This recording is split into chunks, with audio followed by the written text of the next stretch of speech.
Welcome to the journey of discovering the most bizarre war machine in history, FV4005, the monster with the giant 183mm cannon. Have you ever imagined a tank that could blow off the enemy's turret with just one shot? Is this the peak of firepower, or just a crazy idea? In today's video, we will unveil the secrets behind its creation, unique design, and the unfortunate fate of this giant. Let's explore what makes the FV4005 both terrifying and amusing at the same time. Hit the subscribe button and turn on notifications so you don't miss the next exciting discoveries. In the late 1940s, the UK was concerned about the development of heavy armored tanks by the Soviet Union after the IS-3 was introduced in 1945. As a result, they requested the development of a gun capable of penetrating a 60-degree sloped armor, 152 mm thick, at distances of up to 1,830 meters, along with a suitable vehicle to carry it. This request led to the creation of the Ordnance, quick-firing, 183mm, tank, L4 gun, the largest dedicated anti-tank gun ever built. This gun was expected to be mounted on a new heavy gun tank based on the FV200 chassis, named the tank, Heavy No. 2, 183mm gun, FV215. At the same time, another project was initiated to quickly deploy this gun on an existing chassis, to be ready in case the Cold War escalated before the FV215 was ready. This marked the beginning of the FV4005 project, famously known as the Iron Demon. In 1950, the development of the L4 gun began to enhance the firepower of the UK's heavy gun tanks, a designation based on the caliber of the gun rather than the weight of the tank. The requirement was for a tank with a gun capable of penetrating a 60-degree sloped armor, 152 mm thick, at a distance of 1,830 meters, something the 120mm L1 gun on the FV214 Conqueror could not achieve. Major General Stuart B. Rawlins realized that no existing gun could meet this performance, and an investigation was launched. Initially, the British Army considered developing a standardized 155mm gun with the United States, but it still lacked the necessary power. As a result, 165mm and 183mm HESH, high explosive squash head, rounds were researched. At the time, the British Army believed that destroying an enemy tank did not necessarily require total destruction but only enough damage to take it out of the battle, such as by disabling the tracks. This method was referred to as disruption, not destruction. The 165mm HESH round was considered insufficiently powerful to destroy in this manner unless it hit the unarmored sections. Therefore, attention shifted to the larger 183mm round, which was believed to be capable of neutralizing targets at any location. In 1950, the British Army began developing the large-caliber 183mm gun along with a suitable combat platform to deploy this firepower. The project, named FV215, used the FV200 chassis similar to the FV214 Conqueror tank, but with significant modifications. The turret was placed at the rear and could rotate 360 degrees. However, the size and extreme recoil of the 183mm gun limited the actual firing angle, affecting its maneuverability in combat. Due to the prolonged timeline of the FV215 project, by November 1950, the UK began exploring a temporary solution to deploy the 183mm gun in the event of war before the FV215 was completed. This strategy was similar to the relationship between the Conqueror and the FV4004 Conway self-propelled gun, an interim vehicle to bring heavy firepower into service in a timely manner. The result was the creation of the FV4005, a self-propelled gun completed in 1951, using the Centurion tank chassis to accelerate production. The vehicle was lightly armored, weighing about 50,800 kilograms. The use of readily available components helped shorten production time while still enabling the deployment of the 183mm gun. The FV4005 project was divided into two stages. Stage 1, prototype testing. Stage 2, final configuration for production. A total of only 3 prototypes were built. The vehicle was officially designated Heavy Anti-Tank, Self-Propelled, No. 1, but it was also informally referred to as Centaur. The FV4005 served as a long-range fire support vehicle, specialized in destroying heavy armored vehicles using the 183mm gun. The Centurion Mk.3 was chosen as the platform for the FV4005, with 3 chassis withdrawn from service to develop the prototypes. Apart from removing the turret and some minor additions, the hull remained largely unchanged.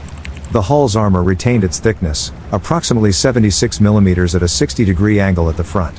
The vehicle was equipped with a Rolls-Royce Meteor gasoline engine producing 650 horsepower, located at the rear. It featured a Horseman suspension system with 3 track units on each side, each unit having 2 wheels. The drive wheel was at the rear, and the idler wheel was at the front. The driver's position was at the front right of the hull. Only a small number of the ordnance, quick-firing, 183mm, tank, L4 gun were produced, with an estimated minimum of 12 guns. The exact length of the gun is unclear, but it is about 4.5 meters. The gun had rifling and a large muzzle brake located roughly in the middle of the barrel. The gun's weight was approximately 3.7 tons. The Hesh, high explosive squash head, round was the only ammunition produced for the 183mm gun. Both the shell and the propellant charge were enormous. The shell weighed 72.5 kilograms and was 76 centimeters long. The propellant charge weighed 33 kilograms and was 68 centimeters long, containing a single propellant charge that launched the round at a velocity of 716 meters per second. When fired, the gun generated a recoil force of 87 tons, and the recoil distance was 69 centimeters.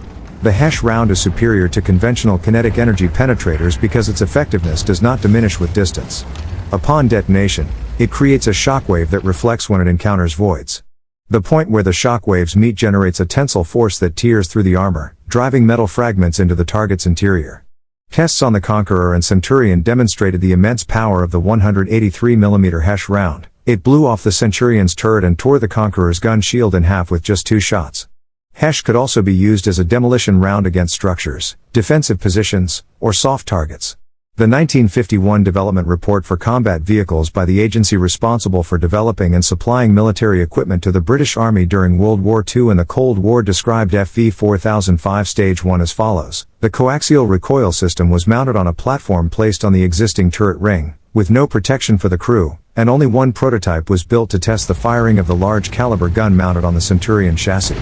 Although it could rotate 360 degrees, firing was limited to a narrow angle at the front and rear of the vehicle.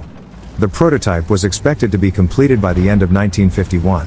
Stage 1 was built as a test vehicle and lacked some components. A special platform was mounted on the turret ring, with no basket and completely open. The L4 gun was mounted fixed in a vertical position. The platform could rotate fully horizontally, but firing was limited to a narrow angle at the front and rear. The gun used a coaxial recoil system, with a sleeve surrounding the gun's muzzle to save space compared to a traditional recoil cylinder. The platform had limited space, only enough for the gunner, on the left of the gun, with a cushioned seat and a backrest, with an ammo rack behind, and the loader. Since the gun was fixed vertically, a mechanical loader assist device was installed to help the loader handle the 105.5 kilogram shells, aligning them with the breech. This was not an automatic loading system, as there was no projectile feed mechanism. There was no seat for the loader. The driver's position at the front right remained unchanged. Other modifications to the Centurion chassis included a large recoil absorption device at the rear and a large gun breech lock. The recoil absorption device transmitted the recoil forces from the gun to the ground, reducing the pressure on the suspension system. When the vehicle was in position, the device would lower to the ground, providing a stable firing base. Stage 1 underwent several firing tests and was generally successful despite issues with the coaxial recoil system. Following this, work shifted to developing Stage 2. FV4005 Stage 2, as described in the 1951 development report, was a version closer to the production configuration. The main 183mm L4 gun was equipped with 2 standard hydraulic pneumatic recoil systems and an independent recuperator mechanism, allowing for better control of the enormous recoil force. The chassis remained based on the Centurion tank as in Stage 1, but it was modified to accommodate a fully enclosed turret, increasing protection for the crew against shell fragments and light infantry fire.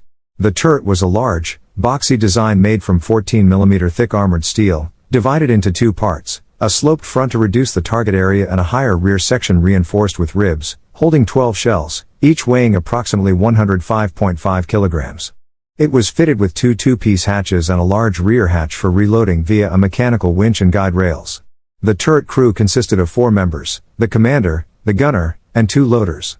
Since the automatic loading assist system from Stage 1 was removed, the loading process was divided. One loader handled the shell, and the other loaded the propellant charge. The primary sighting system was housed in a large square block on the left of the gun, likely developed from the TZF-12A sight used on the Panther tank. Although the turret could rotate a full 360 degrees, the actual firing arc was still limited to the front and rear to ensure safety. As with Stage 1, the vehicle was equipped with a large recoil absorption system at the rear, but Stage 2 added a hand-operated winch to adjust this system. The vehicle was tested with 150 rounds at the Ridsdale range, and the 1955 report evaluated it as technically satisfactory. The recoil absorption system at the rear helps transmit some of the recoil force to the ground.